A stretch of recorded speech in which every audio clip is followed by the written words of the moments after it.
Hello friends, motivational story series पढ़ाते हुए आज की मोटिवेशनल स्टोरी का शीर्षक है जीवन में खुश रहने का सीक्रेट। कहानी है एक पिता और पुत्र की। एक बेटा अपने पिता से पूछता है कि पिताजी, इस जीवन में हम खुश कैसे रह सकते हैं।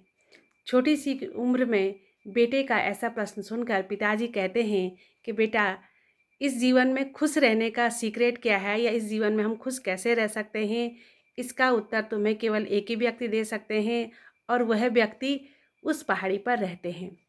तो इसलिए तुम्हें अपने प्रश्न के उत्तर के लिए उनके पास जाना चाहिए या उनके पास जाना होगा। बेटा खुश हो जाता है। बेटा कहता है कि मैं अपने प्रश्न के उत्तर के लिए जाऊंगा।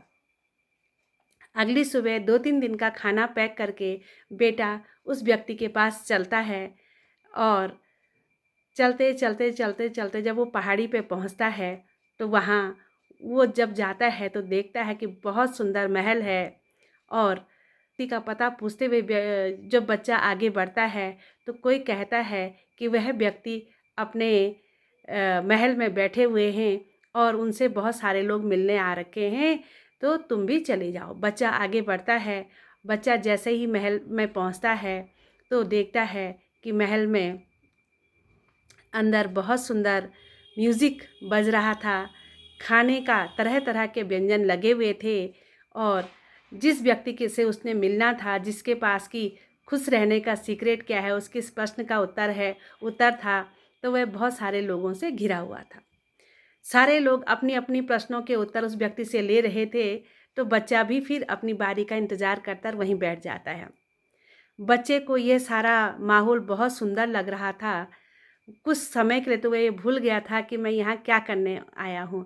बच्चा महल को देखता, उस संगीत को ध्यान से सुनता, उस भोजन को देखता, अपने आसपास के वातावरण में जो मिठास, जो मधुरता थी, उसको अनुभव करने की कोशिश करता। 2-3 घंटे बाद जब बच्चे की बारी आती है तो बच्चा उस व्यक्ति के पास जाता है और उसको व्यक्ति को प्रणाम करते हुए कहता है कि मेरे पास भी आपके लिए एक प्रश्न है, आशा करता हूँ कि आप मेरे प्रश्न का उत्तर देंगे। वह व्यक्ति बच्चे से बड़े विनम्र भाव से कहता है कि हाँ बेटा, पूछो क्या प्रश्न है। तो बच्चा कहता है कि हमारे जीवन में खुश रहने का सीक्रेट क्या है, हम अपने जीवन में खुश कैसे रह सकते हैं। व्यक्ति इस छोटे से बच्चे की यह बात सुन कर के कहता है कि मैं तुम्हारे प्रश्न का उत्तर तो मैं ज़रूर दूंगा, लेकिन पहले आप ये करो कि जब आप इतनी दूर से आए हैं तो एक बार हमारा महल देख लो, इस महल को घूम लो, इस महल का आनंद ले लो। बच्चा कहता है ठीक है, मैं अभी घूमता हूँ। फिर वह व्यक्ति टोकते हुए बच्चे को कहता है महल में घूमने जाने से पहले आपको एक काम और करना होगा। बच्चा कहता है क्या।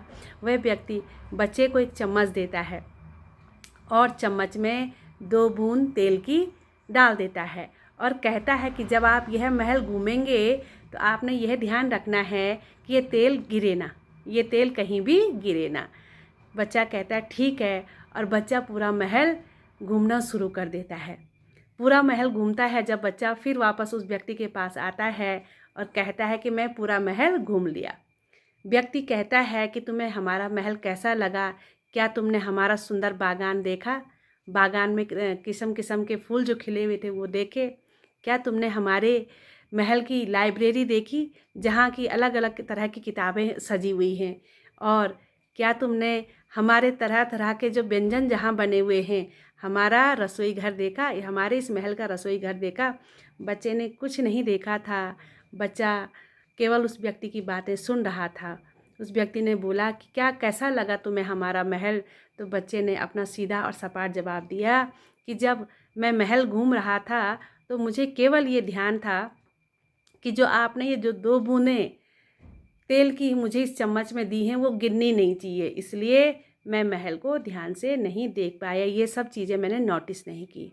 व्यक्ति फिर कहता है कि आपको महल तो देखना चाहिए, जब आप महल को देखेंगे तो बहुत सारी चीज़ें आप जानेंगे। बच्चा फिर कहता है ठीक है, और वह व्यक्ति पुनः बच्चे को महल देखने के लिए भेजता है, और बच्चे को फिर वही चम्मच में 2 बूंदें तेल की फिर दोबारा देता है। ये 2 बूंदें तेल तुमने फिर ले जानी है, और ये तेल की बूंदें गिरनी भी नहीं चाहिए, और आपने महल भी देखना है। बच्चा जाता है। इस बार बच्चा वो सब चीज़ें देखता है, महल को ध्यान से देखता है। महल बहुत सुंदर था, महल मन को मोह लेने वाला था। फिर बच्चा बगीचे में जाता है, बगीचे में तरह तरह के फूल खिले हुए थे, बहुत सुंदर खुशबू बगीचे में आ रही थी। फूल बहुत सुंदर तरीके से, बहुत करीने से सजा रखे थे। बच्चा आगे बढ़ता है, वह रसोई घर में पहुंचता है। रसोई घर में तरह तरह के व्यंजन बने हुए थे, तरह तरह के व्यंजनों की खुशबू से रसोई घर महक रहा था। फिर आगे बढ़ता है बच्चा, महल में एक तरफ तरह तरह की किताबें, एक लाइब्रेरी जैसी बना रखी थी, पुस्तकालय सा बना रखा था, और वहाँ तरह तरह की किताबें, तरह तरह के उपन्यास, कहानी की किताबें, प्रेरणास्पद कहानी की किताबें करीने से सजा रखी थी। फिर बच्चा आगे बढ़ता है तो वहाँ तरह तरह के सुंदर फूल, करीने से सुंदर गुलदस्ते करीने से सजा रखे थे। बच्चे का मन गदगद हो जाता है, बच्चा भूल जाता है कि मैं यहाँ क्या लेने आया हूँ, किस प्रश्न का उत्तर लेने आया हूँ। और अंत में बच्चा फिर उस व्यक्ति के पास पहुँचता है। उस व्यक्ति के पास पहुँचता है तो वह व्यक्ति, वह सज्जन बच्चे से कहते हैं कि आपने महल को देख लिया, आपको कैसा लगा। बच्चा बहुत खुश होता है। बच्चा कहता है मैंने महल को देख लिया। तब वह व्यक्ति बच्चे से कहते हैं कि लाइए, जो मैंने आपको एक चम्मच में तेल की 2 बूंदें दी हैं वो मुझे दे दीजिए।